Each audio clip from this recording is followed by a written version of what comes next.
dans les strates de la notoriété que vous connaissez bien, il y a eu effectivement Dominique Strauss-Kahn qui, lui, a rempli mes salles pour pas mal d'années. Dominique Strauss-Kahn restera, je pense, mon meilleur attaché de presse.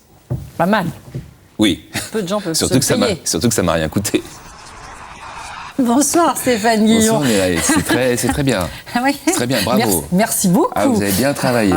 Dites-moi, alors, comme le dit votre compagne, vous préférez plonger les autres dans la dépression plutôt que déprimer vous-même, Je pense que oui, enfin, on est beaucoup dans ce cas-là. La scène soigne et la radio aussi, oui. Faire une prestation comme ça, c'est une thérapie, évidemment. Je pense que si j'avais pas cette soupape de la scène, comme ça, plusieurs fois par semaine, je pourrais faire une déprime assez rapidement. Oui. C'est vrai ? Mais alors, pour me parodier moi-même, oui. Stéphane Guillon, qu'est-ce qu'il vous est arrivé dans votre enfance pour être à ce point malheureux et méchant avec les autres ? Mais rien, j'ai eu une enfance extraordinaire, quoi. Tout le problème est là, quoi. Mon père et ma mère, mes 4 grands-parents, une arrière-grand-mère, j'ai perdu personne, à part ce hamster, c'est vrai. Oui, vous avez perdu un petit Diabolo, qui était un petit hamster que vous adoriez. Qui est mort à 3 ans, quoi. Parce que mon plus père, sérieuse. Non, c'est vrai, mon père ne supportait pas les tiroirs ouverts, c'est divisé, etc. Et un jour, Diabolo a sorti sa petite tête du tiroir, et il a claqué le tiroir, il a comme ça, et je l'ai perdu. Voilà. Et vous êtes devenu méchant après cela. Absolument, vous liez à je suis tout le monde. devenu une ordure que tout le monde connaît. Maintenant, ça oui, je me suis donné du mal pour que tout le monde me connaisse. Non, mais vraiment, pourquoi et qu'est-ce que vous en faites, donc, tous les Strauss-Kahn, Hulot, tous les politiques que vous brocardez à longueur de temps? Alors, ils m'ont rien fait, il n'y a pas de méchanceté. Quand je fais par exemple le portrait de Nicolas Hulot, je me documente longtemps à l'avance, je lis des choses et je me suis aperçu sur Nicolas Hulot qu'il y avait pas mal de contradictions entre ce qu'il nous disait et ce qu'il faisait lui. Et c'est ces contradictions que j'ai relevées et j'en ai fait un papier humoristique. Voilà. Et alors, est-ce que vous acceptez, vous, finalement, qu'on vous critique, puisque vous y allez assez fort, même très fort parfois. J'adore ça. Quand on vous renvoie comme ça quelque chose de Mais il m'a rien renvoyé, Nicolas Hulot. Il s'est expliqué sur rien. C'est ça le problème. J'aurais adoré qu'il s'explique. Il a dit Guillon est méchant, n'est pas Coluche qui veut. Là où ça m'a fait très plaisir, c'est que je me suis retrouvé en première page du journal du dimanche. On n'a jamais autant parlé de vous que depuis quelques mois. Vous pouvez pas savoir, quand j'ai été dans le petit Shopee en face de moi, dimanche matin, en jogging, et que je me suis vu en première page du JDD, la joie incroyable qui a été la mienne. Et j'aimerais pouvoir éventuellement remercier Nicolas Hulot en lui envoyant des fleurs ou quelque chose. Mais vous êtes parlé depuis ? Mais non, c'est pas parlé. Non. Et je pense pas qu'on se parlera. Non, faut peut-être pas exagérer. Il y a une personne qui m'a demandé de me calmer, enfin qui m'a dit cette phrase assez terrifiante. On m'a demandé de vous calmer. C'est l'ancien président de Radio France qui m'a convoqué un matin dans son bureau et qui, après m'avoir fait une sorte de long truc sur qu'est-ce qui était drôle, qu'est-ce qui n'était pas drôle, les limites de l'humour, etc., m'a dit cette phrase comme ça, « Monsieur Guillon m'a demandé de vous calmer ». Et ça voulait dire quoi ? Est-ce que vous pourriez être viré si c'était quoi ? Je sais pas, c'était... ça m'a... Comment vous l'avez pris, vous ? Moi, ça m'a un peu effrayé. Je me suis dit, et c'est que la récréation était terminée, quoi. Est-ce que vous vous êtes dit à ce moment-là, peut-être que je n'ai pas fait rire tout le monde ? Peut-être que je suis allée trop loin, peut-être que j'ai dépassé les bornes. Non, je pense avoir dépassé les bornes il y a quelques années, quand je faisais les portraits d'invités, 2-3 fois, et je me suis excusé. Auprès de qui ? Auprès de Jacques Villeray, notamment, auprès de Michel Lève, etc., auprès de Michel Galabru. Parfois, j'ai envoyé un petit mot, parfois, j'ai parlé avec la personne, etc. Des papiers à charge que j'appelle, moi, mes erreurs de jeunesse. En même temps, sur les papiers à France Inter, j'ai pas de papier que je regrette. C'est-à-dire que, oui, je peux tout d'un coup blesser quelqu'un, mais j'accepte le risque, c'est le jeu, en plus, de blesser quelqu'un pour faire rire une majorité de gens. Parce qu'on dit souvent, Guillon est méchant, Guillon blesse, mais Guillon fait rire. J'entendais aussi l'ancien directeur de France Inter précédemment dire « C'est amusant comme il est paradoxal, Stéphane Guillon, il peut être parfois bête et méchant à l'antenne, je vous ai vu d'ailleurs un peu grimacer, alors que c'est un être délicieux, policé et timide dans la vraie vie. » Vous êtes d'accord avec ça ? Je suis pas d'accord sur la première.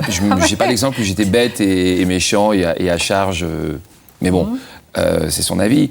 Là où je le rejoins, c'est que c'est vrai que souvent, quand je tiens la porte à une vieille dame dans la rue, on me dit « Oh, monsieur Guillon, je m'imaginais pas ça de vous ».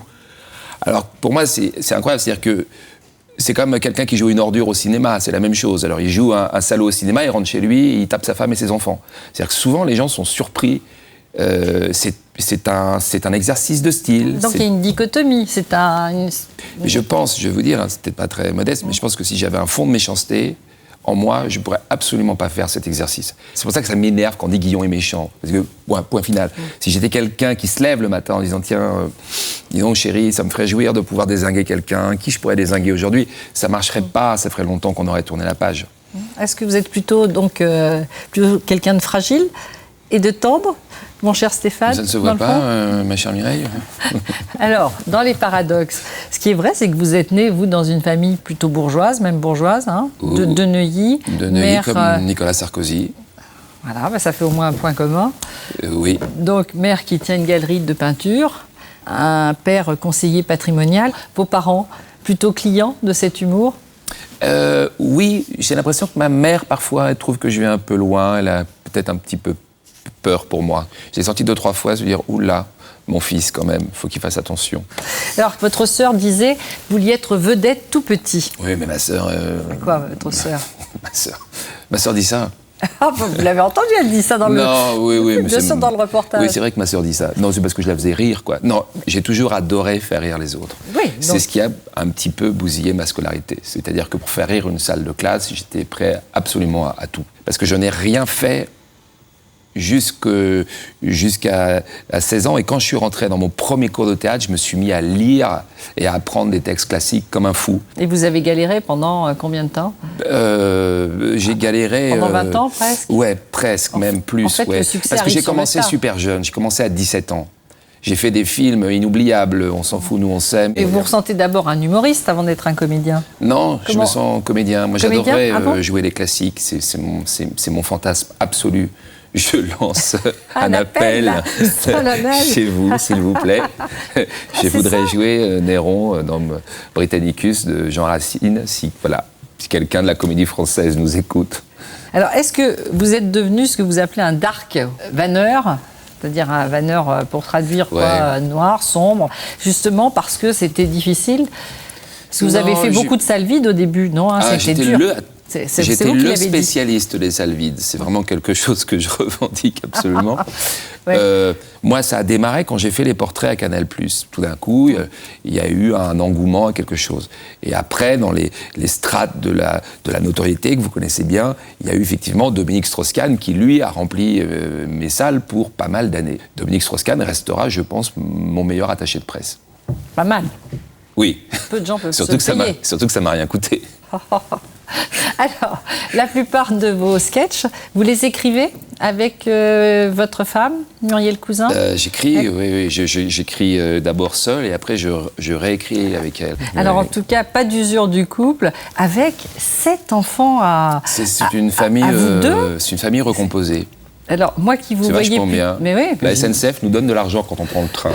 Mais je vous voyais plutôt, et j'imagine que les gens vous imaginent plutôt sniper célibataire, et en fait, vous êtes un père de famille à la tête... Enfin, famille recomposée, mais 7 enfants à vous deux, c'est énorme. Oui, mais encore un cliché, vous voyez, on pense que je suis seul. Méchant et seul. Seul, vous vengeant de votre solitude. Non, oui. On les a pas les 7 tout le temps. Hein, et de toute façon, on essaie d'en vendre un en ce moment. Mais c'est vrai que c'est fatigant. Parce que les 7, le dimanche, quand vous avez fini le déjeuner, c'est l'heure du goûter. Quand vous avez terminé le goûter, c'est l'heure du dîner, quoi.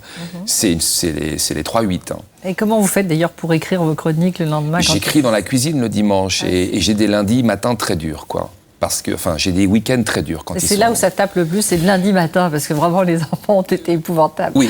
Ah oui, taper... Je parle dans la chronique. Oui, bien sûr. C'est vrai que s'il y a des invités qui nous regardent, évitez de venir le lundi, parce que généralement, c'est là où je me déchaîne. C'est ça. Oui, en fait, c'est la vraie raison, elle est là. Il y a trop d'enfants à la maison. Il y a trop d'enfants, absolument, oui. Il faut effacer tout ce qu'on imagine sur vous et reprendre tout à zéro, dans le fond. Non, on est là pour ça, finalement. C'est ça, pour dire Pour dire que je suis un père de famille extraordinaire, une gentillesse fabuleuse et voilà, quoi. Vous êtes d'accord avec moi là-dessus? Je suis parfaitement d'accord avec vous, Stéphane Guillon. Ça vous va comme réponse? Et Muriel, votre compagne, dit, elle insiste beaucoup là-dessus. Donc, elle revient sur ce manque de confiance en vous, timidité, manque de confiance en vous, complexé par les études, enfin par le manque d'études. Ouais, parce que par exemple, quand vous arrivez dans la rédaction du 7-10, vous avez des gens qui ont fait énormément d'études, qui sont des bêtes, qui ont une culture politique incroyable, et il y a un moment donné, il faut vous mettre à niveau. C'est-à-dire que moi, j'ai dû, et encore aujourd'hui, pallier des manques de culture générale importants. C'est vrai que ça me fout des complexes. Tout d'un coup, autour d'une table, tout le monde a lu un bouquin, je ne l'ai pas lu. Donc, Et vous rattrapez ? Oui, je me rattrape parce que je suis un gros travailleur. Donc j'arrive à... C'est-à-dire vous essayez de combler en lisant beaucoup ? Oui, j'arrive même parfois à faire illusion, comme ça. Voilà. C'est un métier d'illusion, de toute façon. Et le temps passant, vous prenez confiance en vous ou pas ? Finalement, avec le succès. D'abord le succès, oui. On dit même que le succès rend beau. Et... Non, c'est vrai, vous avez remarqué ça. Vous trouvez comment, là ? Non, mais moi, je ne me trouve pas... Mais c'est vrai ça que... va, vous cohabitez avec vous-même pas mal ? On va m'oublier 2 minutes. Est-ce que vous avez remarqué que les gens, quand ils commencent à être célèbres, c'est vrai que les gens sont plus beaux qu'avant. Donc le succès, quand même, bah oui, évidemment, ça vous donne confiance en vous. Non, le succès, ça donne confiance, évidemment, surtout quand on en a manqué pendant longtemps. Et ensuite, Muriel m'a énormément donné confiance en moi, beaucoup. Ouais, voilà. C'est vous, là ? C'est moi. Mais c'est vous à quel moment, ça ? C'est moi la dernière. Pourquoi vous trouvez que j'ai changé ? Ah oui, c'est vrai que le succès rend beau.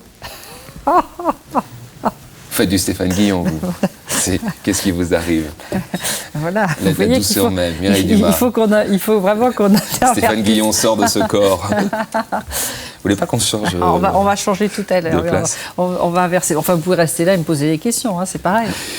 Mireille Dumas, est-ce que dans la vie de tous les jours, vous confessez les gens ou est-ce que vous arrivez à être normal et, par exemple, avant d'acheter un morceau de viande, est-ce que vous vous renseignez systématiquement sur l'enfance de la bouchère où vous pouvez prendre le risque d'acheter 200 grammes de beefsteak sans lui poser de questions ? Non, en général, je me renseigne sur l'enfance, justement, du bœuf.